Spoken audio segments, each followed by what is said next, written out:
Halo, Assalamualaikum warahmatullahi wabarakatuh. Perkenalkan, nama saya Rani Rohimah dengan NIM 1905210.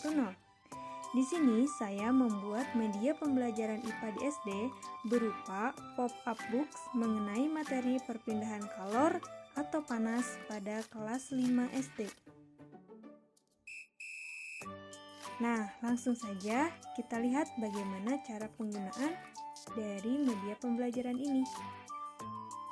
Nah, sebelum mengetahui pengertian dari konduksi itu sendiri, guru bisa mengumpamakan peristiwa konduksi seperti memindahkan buku secara estafet. Nah, di sini bisa ditarik sehingga terlihat gambar siswa yang sedang memindahkan buku secara estafet. Nah, buku yang dipindahkan secara estafet ini diupamakan sebagai kalor, dan teman-teman atau anak-anak yang memindahkan diupamakan sebagai zat perantara. Nah, contoh dari konduksi ini adalah saat memanaskan logam, maka ketika logam tersebut disentuh oleh tangan akan terasa panas. Nah, dari peristiwa tersebut, dapatkah kamu menyimpulkan apa itu konduksi? Ya, betul. Konduksi adalah cara perpindahan panas melalui zat perantara seperti benda padat. Nah, contoh lain dari peristiwa konduksi yaitu saat kamu mengaduk teh panas menggunakan sendok, maka sendok akan ikut terasa panas.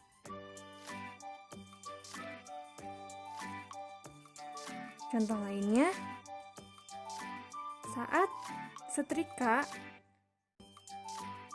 dicolokkan ke listrik, maka setrika akan mengalami perpindahan kalor dan setrika menjadi panas.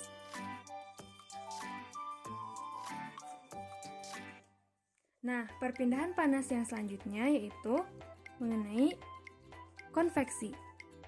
Nah, konveksi bisa diupamakan dengan kegiatan memindahkan setumpuk buku dari satu tempat ke tempat lain. Ketika kamu memindahkan buku tersebut ke tempat lain, tentu kamu akan ikut bersama dengan buku-buku tersebut. Jika buku-buku itu diumpamakan sebagai energi panas dan kamu adalah medianya, maka perpindahan kalor dengan cara konveksi akan menyertakan perantaranya. Bisa dilihat pada gambar berikut. Nah, contoh dari konveksi sendiri yaitu pada saat merebus air, maka air akan mendidih. Kemudian peristiwa angin darat dan juga peristiwa angin laut. Nah, kesimpulan dari kegiatan tersebut dapat disimpulkan bahwa konveksi adalah perpindahan kalor yang disertai dengan perpindahan zat perantara.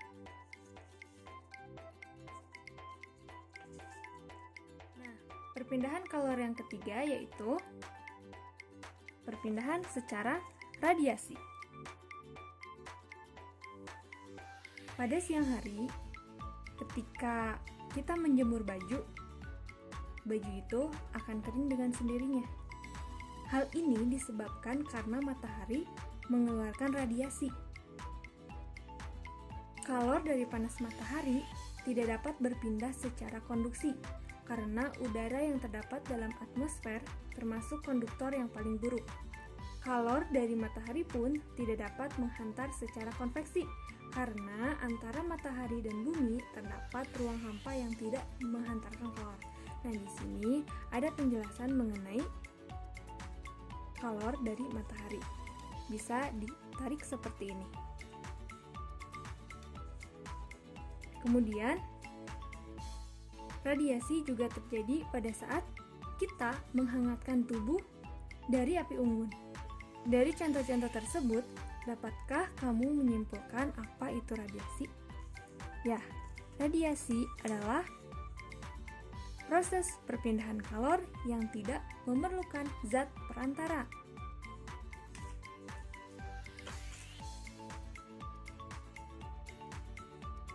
Nah, sekian pembelajaran dan penggunaan pop-up books mengenai perpindahan kalor pada kelas 5.